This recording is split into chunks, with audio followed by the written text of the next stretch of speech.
আছেন, আশা করি সুস্থ আছেন, নিরাপদে আছেন।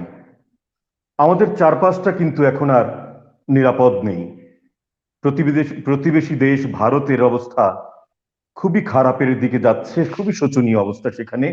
পরপর 2 দিন 2000-এরও বেশি মানুষ সেখানে মারা গেছেন এবং শনাক্ত ছাড়িয়ে গেছে 3 লাখেরও বেশি, যা পৃথিবীতে দ্বিতীয় সর্বোচ্চ এখন। অবশ্য আমাদের দেশে গ্রাফটা নিচের দিকে নামছে। গতকাল ছিল 98, আজ 88। শনাক্ত কমছে। আগামী রোববার থেকে শপিং মল এবং দোকানপাট খুলে দেবার সরকারি সিদ্ধান্ত এসেছে, যদিও লকডাউন 28 এপ্রিল পর্যন্ত বলবৎ থাকছে। এমনি এক মহা সংকটের সময় কেন্দ্র থেকে আমরা নজর দিতে চাইছি প্রান্তের দিকে। জীবনে জীবন বাঁচে, বিচ্ছিন্নতা নয়। অনুষ্ঠানে আজকে আয়োজনে আমরা যুক্ত করে নিতে চাই বাংলাদেশের সর্ব উত্তরের উপজেলা তেতুলিয়ার তিন্নইহাট ইউনিয়নের নির্বাচিত চেয়ারম্যান জনাব রফিকুল ইসলামের সঙ্গে। জনাব রফিকুল ইসলাম, কেমন আছেন জি আপনি? জি আলহামদুলিল্লাহ ইনশাআল্লাহ। আপনি ভালো আছেন দাদা? আমি আছি, মোটামুটি ভালো আছি। আপনি তো ভালো আছেন শুনে ভালো লাগছে যে আপনি এখন থেকে 4 মাস আগে আপনিও কিন্তু এই কোভিড পজিটিভ হয়েছিলেন। সো আপনি এই প্রান্তে থেকে কিভাবে এফেক্টেড হলেন, কিভাবে করোনার মতো এই মহামারীর সংস্পর্শে আসলেন? এখানে তো সেই রকম ঘনবসতি না, ঢাকার মতো অবস্থা এখানে না। জি দাদা, ধন্যবাদ আপনাদের সবাইকে। এরকম একটা অনুষ্ঠানে আমি আসতে পেরেছি, এই কারণে আমার পক্ষ থেকে আপনাদের আন্তরিক ধন্যবাদ জ্ঞাপন করছি। আসলে যে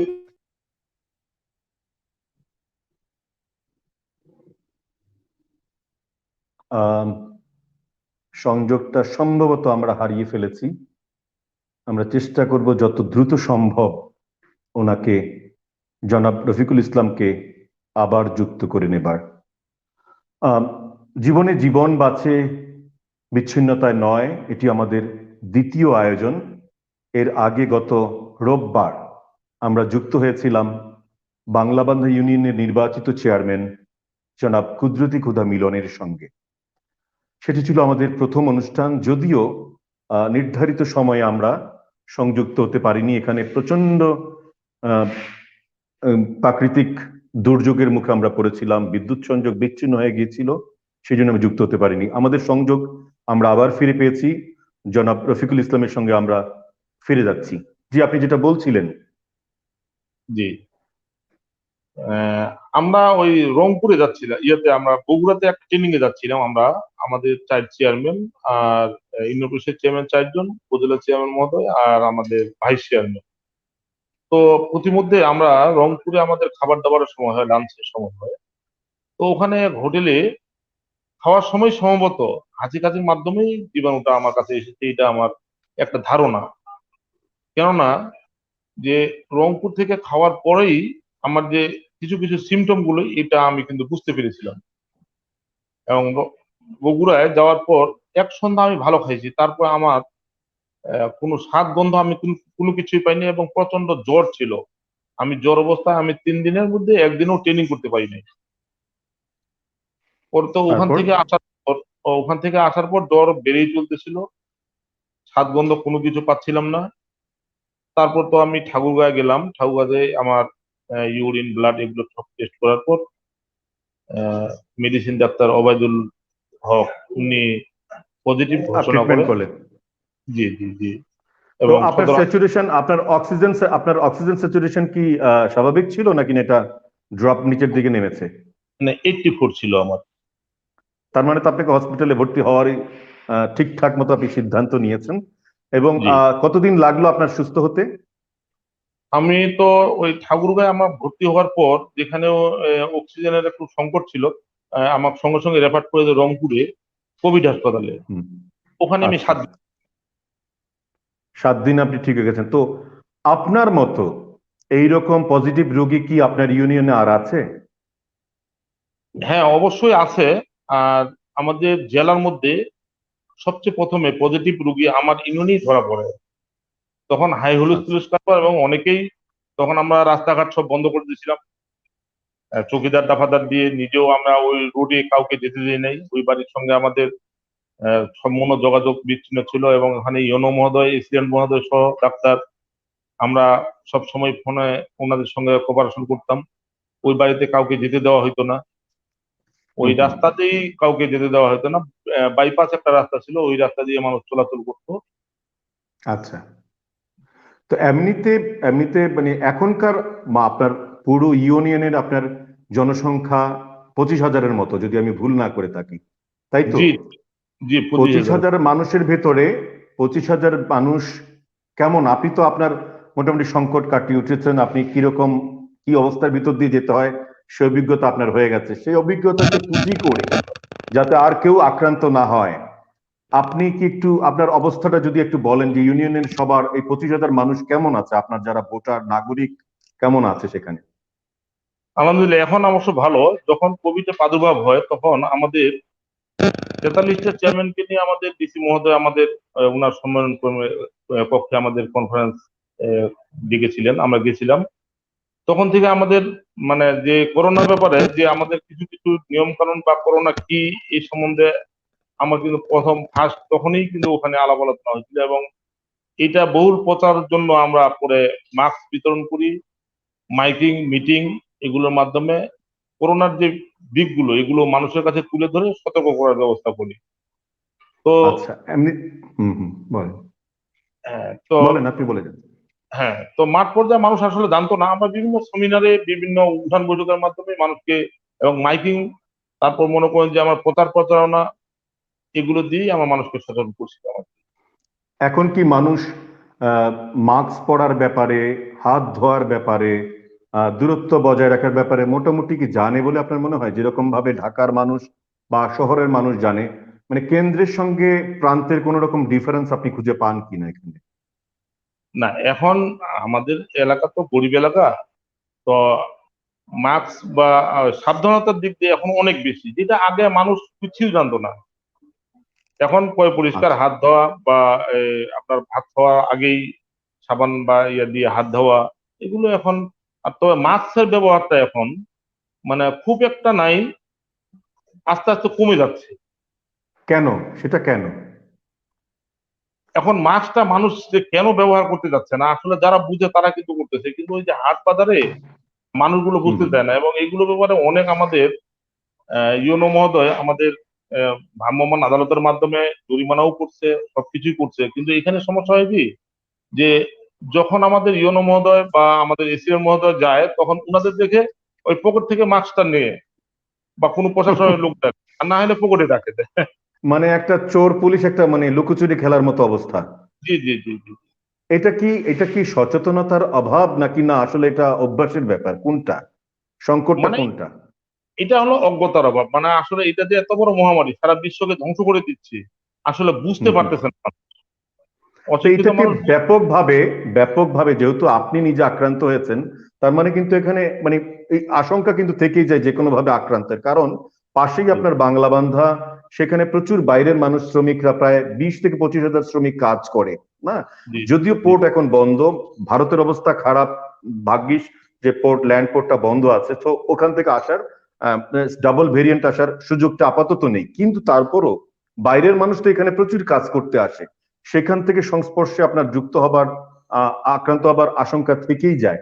তো এই জায়গাটায় কাজ করবার জন্য আপনি কেন্দ্রের দিকে যদি আপনি দৃষ্টি আকর্ষণ করেন, কোন জায়গাটায় মনে করেন যে আপনি বেশি ফোকাস করা দরকার, যাতে এটা এটা একটা নিয়ন্ত্রণের ভিতরে থাকে, এখন যেরকম আপনার ইউনিয়ন আছে সেরকম যেন কখনো ডিটোরেট না করে, কি করা উচিত বলে আপনার মনে হয়?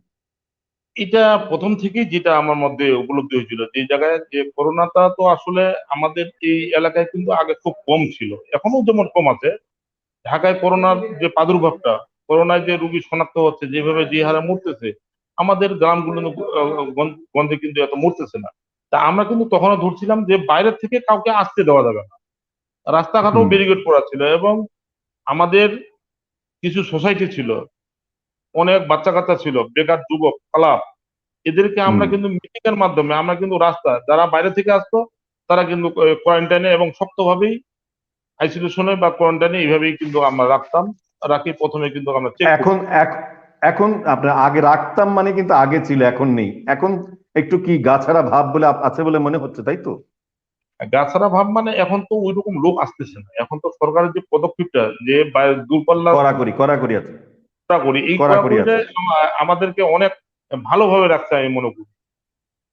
এটা কি আপনি মনে করেন যে এই কড়াকড়িটা আরো একটু লম্বা করা উচিত? হ্যাঁ, ঢাকা, যেহেতু ঢাকাতেই সবচেয়ে বেশি, এবারে যেটা সমীক্ষায় দেখা যাচ্ছে ঢাকাতেই বেশি, ঢাকার লোকজন যেন আমাদের এদিকে না আসতে পারে, এটা কড়াকড়িটা আমার মনে হয় যে আরো আহ, যদি বেগবান করা যায়, যদি আরো শক্তিশালী করা যায়, তাহলে আমার মনে হয় যে এই এলাকার মানুষ অনেকটা সেফে থাকতে পারে। আচ্ছা, এই পুরো অতিমারির প্রভাবটা আপনার ইউনিয়নে সরাসরি কোন জায়গাটা পড়েছে, আপনার ইউনিয়নে এই করোনার প্রভাবটা? এই করোনার প্রভাবটা আমাদের প্রথমে আমার ইউনিয়নের এই 1 নম্বর ওয়ার্ডে রসুলপুর গ্রামে, ওরা ঢাকা থেকেই আসছিল, ওইখানেই কিন্তু প্রথম শুরু। না, এটা তো হলো আক্রান্তের ব্যাপারটা, আমি বলছি একটা করোনার প্রভাবের কারণে নানা রকম তো প্রভাব তৈরি হয়, অর্থনৈতিক প্রভাব, সামাজিক প্রভাব, হ্যাঁ, নানা রকম প্রভাব। এগুলো সরাসরি কোনো প্রভাব আপনার ইউনিয়নের অধিবাসীদের ভিতরে, জনগণের ভিতরে পড়েছে কিনা? না, স্বাস্থ্যের প্রভাব, অবশ্যই। সংকট, শিক্ষা, হ্যাঁ, শিক্ষা, স্বাস্থ্য, কৃষি, যোগাযোগ, বাজারজাতকরণ, নানা রকম দিক আছে। হ্যাঁ, অবশ্যই আমাদের এখানে যেটা আমি মনে করি সবচেয়ে বড় প্রভাব পড়ছে যে যারা খেটে খাওয়া মানুষ, তারা কিন্তু এখন তখন কিন্তু একবারে কাজ কাম বন্ধ ছিল। বিশেষ করে শিক্ষা ক্ষেত্রে যে আমাদের স্কুলগুলো কিন্তু এখনো বাচ্চা কাচ্চাগুলো, যে গ্রামের বাচ্চা কাচ্চাগুলো না দেওয়ার কারণে বাড়িতে ঠিক মতো লেখাপড়া করতে পারতেছে না, লেখাপড়া করতেছে না। করতে এখন করছে না। না, করতেছে কিন্তু ওই খুব গুরুত্ব সহকারে, স্কুল যখন বন্ধ তখন আমাদের গ্রামের লোক তো অসচেতন। এই কারণে যারা বাপ মা ভালো, তারা হয়তো মনে করেন যে বাচ্চাদের ধমক টমকের মাধ্যমে বাড়িতে ওইভাবে লেখাপড়া করাচ্ছে। তো এই স্কুল বন্ধ থাকার কারণে আসলে সবচেয়ে বেশি প্রভাব পড়েছে আমার মনে হয় যে শিক্ষা ক্ষেত্রে, পড়াশোনায়, পড়াশোনায়। পড়া, যে পড়াশোনা। তো আর এদেরকে মানে তারা কি পড়াশোনার থেকে সরে যাচ্ছে, আপনার কি মনে হয়? মানে পড়াশোনার থেকে সরে অন্য কিছুতে যুক্ত হয়ে যাচ্ছে, এরকম আহ আশঙ্কা অথবা খারাপ কোনো দিক কি আপনার নজরে আসছে কিনা? আপনি তো চেয়ারম্যান, আপনার নজরে আসার কথা সেগুলো, যে কয়েকটা প্রাইমারি স্কুল আছে 10 থেকে 11টার মতো, মাধ্যমিক স্কুল আছে, নিম্ন মাধ্যমিক আছে, কারিগরি আছে, সেখানে এই স্কুলগুলো বন্ধ থাকার কারণে কোন জায়গাটায় আপনার মনে হচ্ছে যে ক্ষতি হচ্ছে, বা ক্ষতিটা কি রকম সেটা? হ্যাঁ, আমার মনে হয় যে প্রতিটা, যারা ক্লাস 9 10-এর ছাত্র, তারা বিভিন্ন জায়গায় ঘোরাঘুরি করে যে সময়টা ল্যাপস করতেছে, এবং একটা জিনিস লক্ষ্য করা যাচ্ছে যে তাদের মধ্যে যে ফেসবুকের ব্যবহারটা এখন অনেক বেড়ে গেছে, লেখাপড়ার চেয়ে ফেসবুকের এই যে সময়টা পাচ্ছে, লেখাপড়ার যে ফাঁকা গ্যাপটা পাচ্ছে, ফেসবুকের দিকে চলে যাচ্ছে।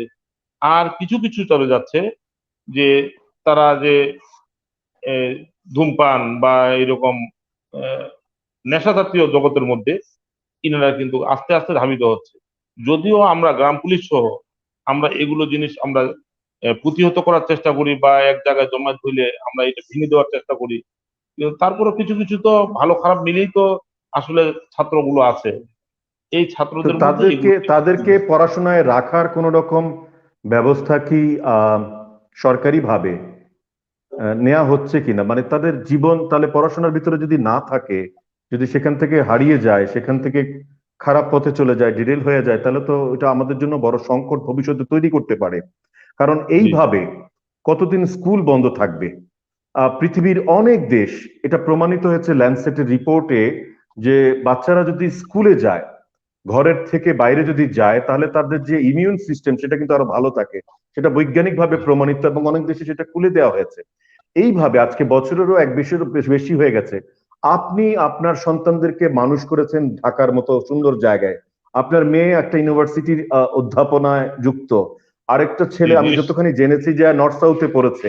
আপনি প্রান্তে বসে যদি এরকম সুশিক্ষায় শিক্ষিত করতে পারেন সন্তানদেরকে, তো অন্য যারা আপনার ইউনিয়নে পড়াশোনা করে তাদের জন্য নিশ্চয় আপনার প্রাণ কাঁদে।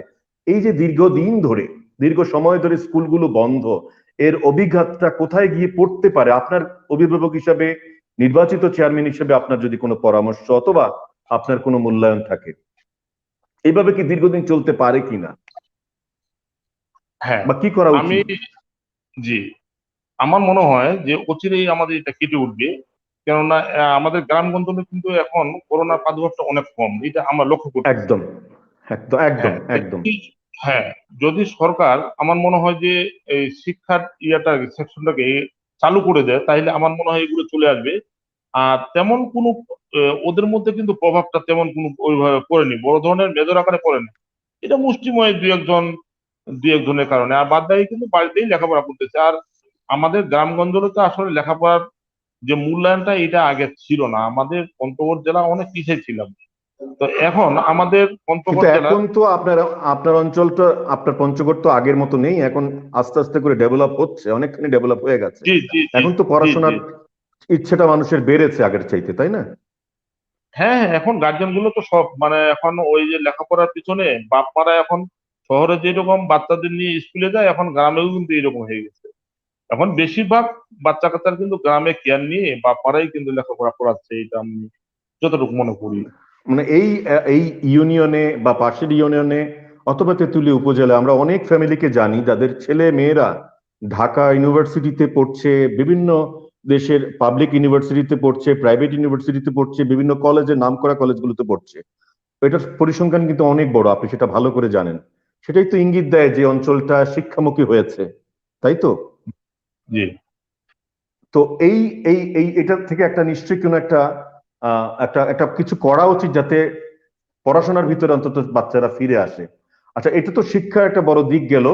স্বাস্থ্যে জি আপনার কি অবস্থা? কেউ যদি এই এই করোনার ভিতরে আমরা বাংলাবান্ধা ইউনিয়নে কথা বলে চেয়ারম্যানের কাছ থেকে দেখলাম যে এই সময়ে পড়াশোনা বন্ধ থাকবার কারণে বাল্য বিবাহটা বেড়ে গেছে। জি আপনার জি ইউনিয়নে এরকম কোনো প্রভাব পড়েছে কিনা, এরকম ঘটনা হ্যাঁ, ঘটছে কিনা? জি অবশ্যই অবশ্যই ঘটছে, কিনা, এটা তো অবশ্যই অত্যন্ত ঘটছে। আশঙ্কার দিক, এটা তো অত্যন্ত খারাপ দিক যে পড়াশোনা বন্ধ আর বিয়ে দেওয়া। কেন এটা ঘটছে আপনার কি মনে হয়? সেখানে চেয়ারম্যান হিসেবে আপনার ভূমিকাটা কি সেখানে থাকে? আসলে ভূমিকা, আমরা চেয়ারম্যান হিসেবে বাল্য বিবাহ রোধের জন্য আমাদের বহু সেমিনারে আমরা আলাপ আলোচনা করি, বিভিন্ন মিটিং এ আলোচনা করি, শিক্ষা প্রতিষ্ঠানে আলোচনা করি। শিক্ষা প্রতিষ্ঠান বন্ধ থাকার কারণে আমরা 1 বছর ধরে যে শিক্ষায় যে আমরা এই যে হাই স্কুলে যে মাঝে মধ্যে 1-2 মাস পরে যা আমরা ছাত্রছাত্রীদের নিয়ে আলোচনা করি বাল্য বিবাহের সুফল কুফল ব্যাপারে, তারপর নেশার ব্যাপারে, এগুলো ব্যাপারে এই আমাদের গ্যাপ করে গেছে। গ্যাপ করার কিরকম কারণে বাড়ছে, মানে কিরকম বাড়ছে বাল্য বিবাহটা এই অতিমারির কারণে, স্কুল বন্ধ থাকার কারণে? না, খুব একটা না, খুব একটা না। আর কেন এটা দিচ্ছে, মানে কেন দিচ্ছে, কেন হচ্ছে, মানে কজটা কি? কষ্টটা হলো কি, গরিব মানুষ তো, গরিব মানুষ আমাদের এখানে তো পাথরের সঙ্গে সবাই জড়িত। বাপ মারা তো পাথর ছাড়া কিছুই আর অন্য কাম নাই। বোঝে না। ওই ফাঁকে ওই ফাঁকে এদের মাথায় বিভিন্ন জিনিস হয়তো বা খেলতেছে, যার কারণে এরা এই সময় মেজর ভুলটা অনেকেই করে থাকে। তো এটার বাচ কারণে এটা হুম হুম হুম হুম, বলেন যে বলেন। আমি মনে করবো যে আমাদের পক্ষ থেকে আমরা যতটুকুই সাবধানতা করি, কিন্তু এখানে এই যে রিপাবলিক যেটা আমাদের উকিলটা করে থাকে, আমাদের গ্রামগঞ্জে কিন্তু বিয়ে হয় না, বিয়েটা হয় কিন্তু আপনার এফিডেভিটের মাধ্যমে, লুকায় গিয়ে ছেলে নোটারি মেয়ে পাবলিক। সুসম্পর্ক ওখানে চলে গেল নোটারি পাবলিকের মাধ্যমে। যদি ওটা বন্ধ করে দেওয়া হয় তাহলে এটুকু আমার মনে হয় থাকবে না। সারা বাংলাদেশের চিত্র যেটা দেখা যাচ্ছে, বিশেষ করে আমাদের তেঁতুলিয়ায় বাল্য বিবাহটা রোধ করার একমাত্র হাতিয়ার হলো যে আমরা নোটারি পাবলিক। Rotary public. জি জি আপনার ওখানে মোবাইল ফোন অত শব্দ হচ্ছে, একটু যদি এটা মিউট করে রাখেন। আহ, আর আরেকটা কথা হলো যে আপনি বাল্যবিবাহ, এটা তো গেল আরেকটা দিক দিয়ে, আপনি এতে প্রযোজনের দিক থেকে মানে সন্তান, নতুন সন্তান প্রসব অথবা সন্তান নেয়ার হারটা কি বেড়ে গেছে কিনা, এটা এটা আমরা আরেকটা রিপোর্টে এরকম পেয়েছি যে অনেক জায়গায় আশঙ্কাজনক ভাবে মানে কি বলবো, গর্ভধারণের হারটা বেড়ে গেছে। এরকম ঘটনা ঘটছে আপনার, আপনার কি মনে হয়? না, আমার মনে হয় না এখন না, গ্রামগঞ্জ আচ্ছা। সচেতন হয়ে গেছে। এমনিতে যদি কোনো মানুষ উম, উম, আহ, হঠাৎ করে অসুস্থ হয়ে পড়ে, আপনার এলাকায় অনেক দুর্ঘটনার ঘটা আমরা জানি, সড়ক অত্যন্ত ভালো, সেখানে হাত পা ভাঙার ঘটনা ঘটে, বা প্রসূতি মা বা বাচ্চা, আমাদের যে বেসলাইন সার্ভেটা হয়েছিল কিছুদিন আগে, সেখানে সবার অনেক প্রায় 200 মানুষের সঙ্গে তো আমাদের টিচাররা বা তাদের সঙ্গে যারা ছিলেন তারা কথা বলেছেন। সেখান থেকে যে বিষয়টা বেরিয়ে আসছে সেটা হলো যে সবার প্রধান দাবি কিন্তু স্বাস্থ্য। তো জি, আপনার এখানে এই ফ্যাসিলিটি কি আছে সরকারি ভাবে যে স্বাস্থ্যের এই সংকট এত তীব্র কেন? আমাদের আসলে আমার ইউনিয়নে যেমন, যে ইউনিয়নে আমার একটা আছে স্বাস্থ্য কেন্দ্র যেটা তিরনুইতে, এখানে একজন মাত্র ডাক্তার, যেটা প্যারামেডিক্যাল সার্জন, আর আচ্ছা ভিজিটর আছে একজন। আর দুইটা আচ্ছা। আছে আমাদের কমিউনিটি ক্লিনিক, যেটা প্রসূতি মায়েদের একটু ট্রিটমেন্ট দিচ্ছে, সেবাটা দিচ্ছে।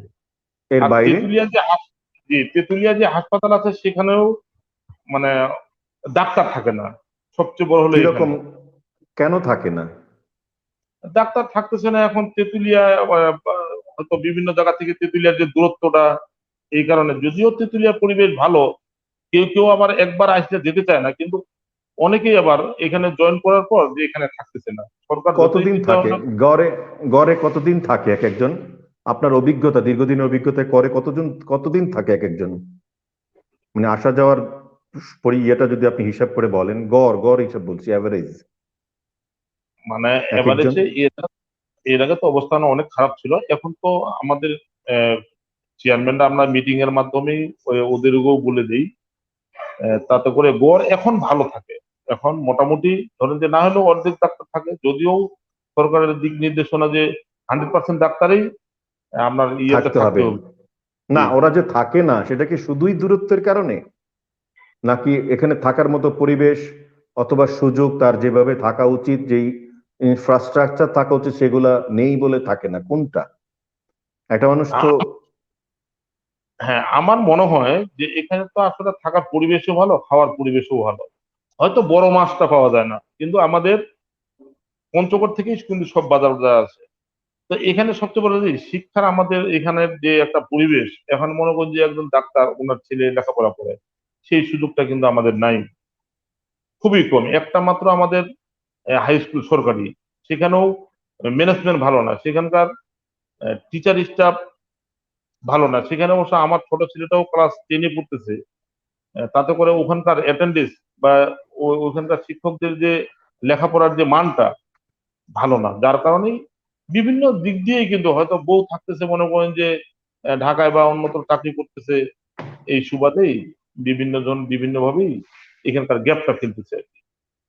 কি করা উচিত আপনার মনে হয় এই জায়গাটায়, যদি অ্যাক্সেস টু হেলথ বা স্বাস্থ্য সেবা যদি ঠিকমতো পেতে হয় মানুষের, মানুষের চাহিদা চাই যে যে সংকটগুলো মানুষ সবচেয়ে বেশি ফেস করে, কি করা উচিত বলে আপনার মনে হয়? কি করা উচিত তাদের দোরগোড়ায় স্বাস্থ্য সেবাটা পৌঁছে দেবার জন্য?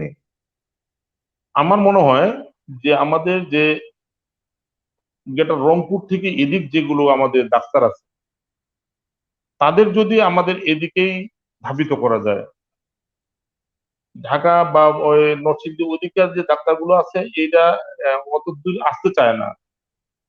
তো আমাদের বেসিক্যালি আমাদের পঞ্চগড় জেলায় এমবিবিএস ডাক্তারের সংখ্যা কিন্তু খুব কম। তো এই কারণে যদি কোঠায় আমাদের ডাক্তারদের সংখ্যা জেলার মধ্যে এদিকে একটু বেশি দেওয়া হয়, আমার মনে হয় তারা নিজস্ব এলাকায় সেবাটা দিতে পারে। এটা আচ্ছা আমার বিশ্বাস।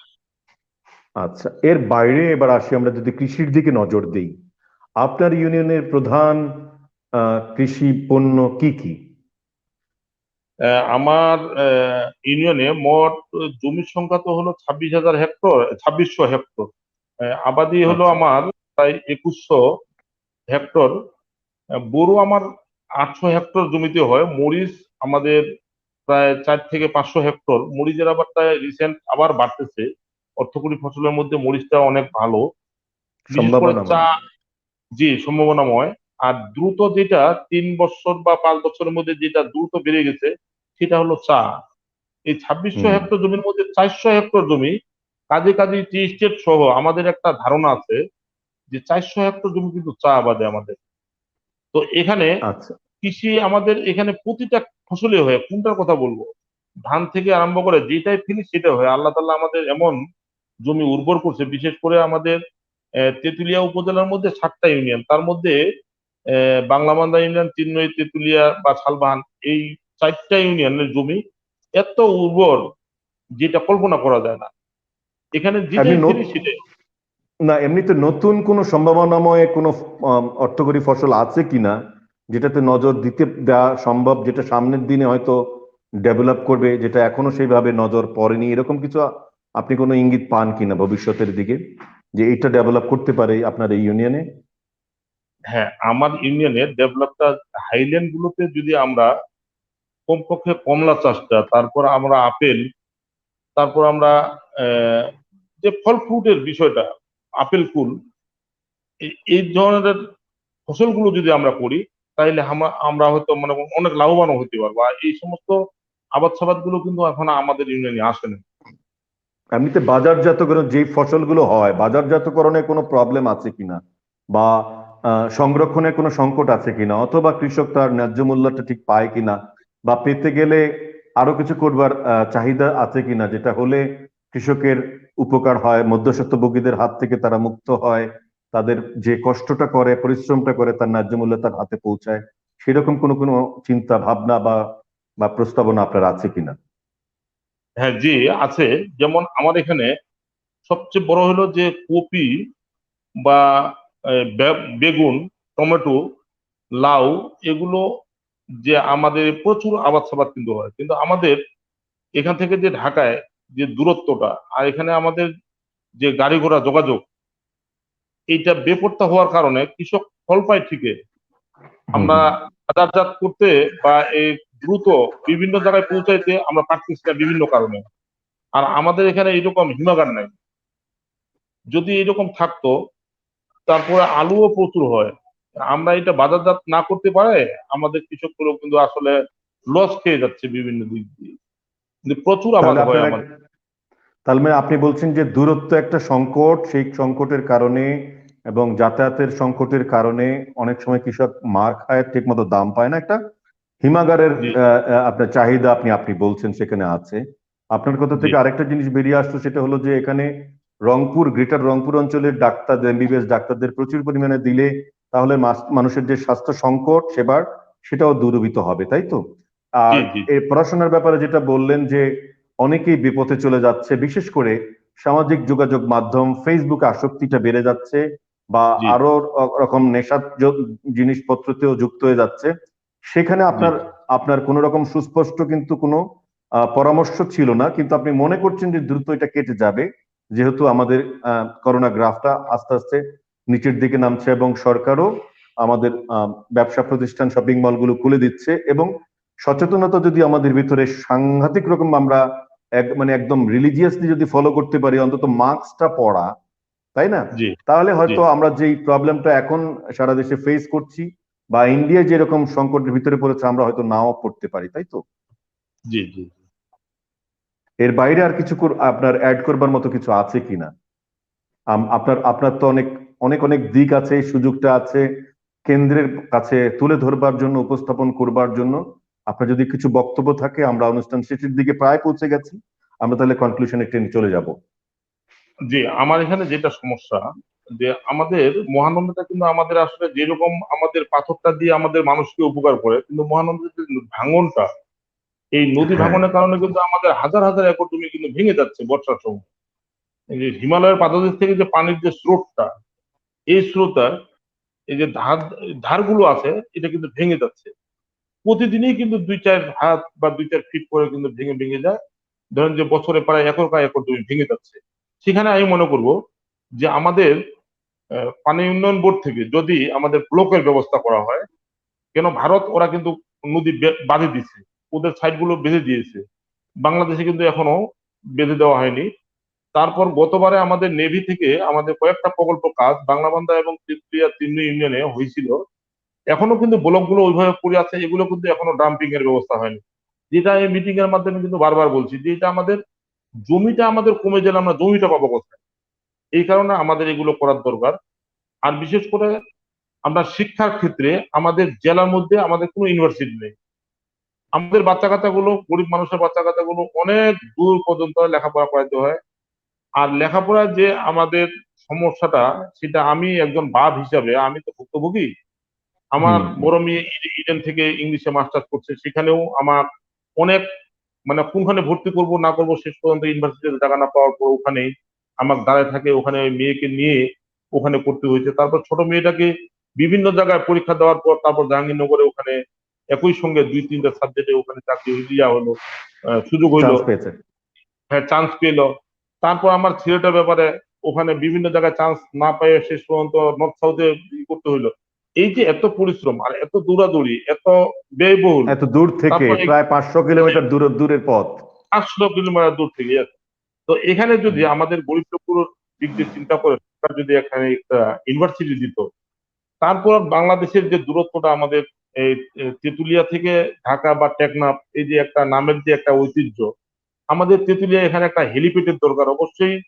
একটা এখন যেহেতু যোগাযোগ মাধ্যমটা অনেক দ্রুত, আলহামদুলিল্লাহ মনে করেন যে আমাদের এখানে কিন্তু রেলমন্ত্রী, আমাদের এখানকার উনি মন্ত্রী মহোদয় আমাদের বাংলা বান্ধব পর্যন্ত রেল পৌঁছে দিচ্ছে। এখন যদি এটা একটা ফিজিবিলিটি স্টাডি চলছে, এখনো চূড়ান্ত হয়নি, ফিজিবিলিটি স্টাডি চলছে। আমরা আপনার জি মোটামুটি চাহিদাগুলো সাম আপ করি। আমি এক এক করে বলি। আপনি একটা ইউনিভার্সিটির কথা বলছেন, মানুষের দুর্ভোগ জি দূর করার জন্য। আপনি যে নদীর পা পাড় বাঁধ সংরক্ষণ করার জন্য বলছেন, যাতে জমি আর নষ্ট না হয়। আপনি একটা জি ডাক্তারদেরকে রংপুর অঞ্চল থেকে এখানে নিয়োগ দেওয়ার কথা বলছেন, যাতে মানুষের স্বাস্থ্য সেবাটা পৌঁছায়। আপনি শিক্ষা ব্যবস্থায় যেটা বলছেন, যারা সরে যাচ্ছে তার অচিরে যেন খুলে দেওয়া, সেই কথাগুলো বলছেন। মোটামুটি এই ছিল আপনার চাহিদা, তাই তো? জি। তো রফিকুল ইসলাম আরেকটা সাহেব আজকে, চাহিদা আমার আছে ভাই, আরেকটু আমার হ্যাঁ আছে ছোট্ট জিনিস, মানে আমাদের প্লিজ চাষ বলেন। যে আবাদ সাবাদ গুলো আমরা কৃষক গুলো করতেছি তার ন্যায্য মূল্য পায় না। সেখানে ন্যায্য মূল্য তার জন্য যেন একটা পৌঁছে হিমাগার, হয়। একটা হিমাগারের কথা জি বলেছেন আপনি। যে হ্যাঁ চা নিশ্চয়ই, ফ্যাক্টরি হ্যাঁ। সরকারি ভাবে যদি করে এবং রেট নির্ধারিত করে, মানে যারা হুম। আমাদের পাবলিক চা ফ্যাক্টরি গুলো করার না, ওরা খুশি মতো কিন্তু ওরা দামটা নির্ধারিত করে, সেখানে মানে কি করে তারা? না, তার খুশি মতো মানে ঠিক এখানে কোন রকম কি আপনি কি আহ, যারা ক্ষুদ্র চাষি, প্রান্তিক চাষি, তারা কি কোন রকম ঝুঁকি বা হুমকির ভিতরে আছে কিনা, আপনার কি মনে হয়? জি অবশ্যই আছে, অবশ্যই আছে। কিরকম সেটা? যখন আমাদের চা পাতাটা হয় তখন কাঁচা পাতা নিয়ে আমাদের অনেক দুর্ভাগ্য ফুটাতে হয়। এরা তেঁতুলিয়া আমাদের পঞ্চগড় জেলায় যে কয়েকটা মিল আছে, এরা কিন্তু একটা সিন্ডিকেটের মাধ্যমে সতেরোটা একটা রেট, সতেরোটা একটা 17টা রেট, এখন অপারেশন আছে। যে একটা মাত্র রেট করে, এই রেটটা একবারে যেটা আমাদের মানে আমাদের জবাই করে দেয়, যেটা যেটা মনে করি, এবং এই রেটের বাইরে কিন্তু কেউ কিরকম পাতা, সেটা? সেটা কিরকম হলো সেটা ধরেন যে জবাই করে দেয়? এরা সম্ভবত মানে যে পাতাটা কিনতেছে এরা সিন্ডিকেটের মাধ্যমে, ওরা বসেই সম্ভবত ঢাকাতেই হুম। ওনারা যে রেটটা করতেছে, এখানে রেটটা আমরা ঠিক মতো পাচ্ছি না, আমরা কাঁচা পাতার রেটটা। অথচ বাজারে কিন্তু চায়ের দাম কিন্তু ওই 250-300 টাকা কেজি কিন্তু আমাদের খেতে হচ্ছে। অথচ আমাদের চা পাতা 12 টাকা, 13 টাকা বা 20 টাকা। ধরেন যে এক রাউন্ড যদি পাতা আমাদের 30 টাকা বা 32 টাকা বা 25 টাকা হয়, দ্বিতীয় রাউন্ডে পাতা নেওয়ার মতো কোনো ফ্যাক্টরির লোক থাকে না, বা থাকলেও পার্সেন্টেজ দিতে হয়, 100 কেজির মানে মধ্যে এটা সেখানে কি পার্সেন্টেজ মানে কেটে রাখা হয়? কেটে রাখা হয়। এটা কি আপনি কি মনে করেন, এক কথা যদি বলি, যে সবাই একত্রিত হয়ে একটা সিন্ডিকেটের মতো তৈরি করে আপনাদেরকে জিম্মির করে ফেলছে? অথচ তারাই তো আশ্বস্ত করেছিল একটা সময়ে যে আপনারা চাষ করেন, আমরা কিনে নেব। জি এটা তো এথিক্যাল বিজনেস হলো না, এটা আনএথিক্যাল একটা বিজনেস। সেই জি জায়গাটায় নজর দেবার জন্য আপনার বক্তব্য কি, পরামর্শটা কি, কি করা উচিত? আমার বক্তব্যটা হলো যে ডিসি মহোদয় যদি এই নির্ধারণটা, এই চায়ের যে মূল্যটা ডিসি মহোদয় যদি নির্ধারিত করে দেয়, যে গড় 2-3টা মানে যে আমাদের অকশন মার্কেটে চাটা বিক্রি হয়, এখন 4.5 কেজি কাঁচা পাতাতে 1 কেজি আমাদের চা হয়। এখন চার মূল্য যদি ওখানে 200 টাকা হয়, তাহলে এখানে 50 টাকা কেজি হওয়ার কথা। সেই জায়গায় যদি ডিসি মহোদয় ফ্যাক্টরির ম্যানুফ্যাকচারিং খরচটা বাদ দিয়ে যদি একটা রেট করে দেয় যে এই রেটের মধ্যে চা নিতে হবে, তাহলে কিন্তু আমাদের এটা ন্যায্য এটা তো মূল্যটা। এটা চেয়ারম্যান সাহেব, এটা তো মুক্তবাজার অর্থনীতি। এটা সরাসরি আসলে জেলা প্রশাসকের হাতে পড়ে না। এটা আপনারা সম্ভবত, এটা টি বোর্ড আছে, আপনারা এখানে নিশ্চয় আঞ্চলিক অফিস আছে টি বোর্ডের, তাদের কাছে আপনারা আপনাদের সম্মিলিতভাবে দাবিটা তুলে ধরুন। এবং আমরা আমরা এই অনুষ্ঠানের মাধ্যমে বাণিজ্য মন্ত্রণালয়ের কাছে এই বিষয়টা তুলে ধরবো। যেহেতু আপনি এটা নির্বাচিত চেয়ারম্যান হিসেবে 25,000 মানুষকে প্রতিনিধিত্ব করছেন, আপনার জি 12,000 15,000 ভোটারকে আপনি প্রতিনিধিত্ব করছেন, আপনার এই দাবিটা আমরা অবশ্যই তুলে ধরবো। আপনাকে অসংখ্য ধন্যবাদ। এই রোজা রমজানের দিনে তারাবি শেষ করে আপনি আমাদের ডাকে সাড়া দিয়েছেন, সময় দিয়েছেন। নিশ্চয়ই আমরা আরেকটা ফোরামে আবার একত্রিত হব, এবং আমরা একত্রিতভাবে এই এলাকার মানুষের দুঃখ কষ্ট দূর করার চেষ্টা করব, এবং যদি সেখানে কোনো সম্ভাবনার ঝিলিক দিয়ে ওঠে, সেটা আমরা তুলে ধরবো, যাতে ওই মানুষটা, ওই ব্যক্তিটা আরো সামনে এগোতে পারে। আপনি ভালো থাকবেন, সুস্থ থাকবেন, নিরাপদে থাকবেন। জি দাদা, আল্লাহ হাফেজ, ভালো থাকবেন। ভালো আসসালামু থাকবেন। আলাইকুম। জি।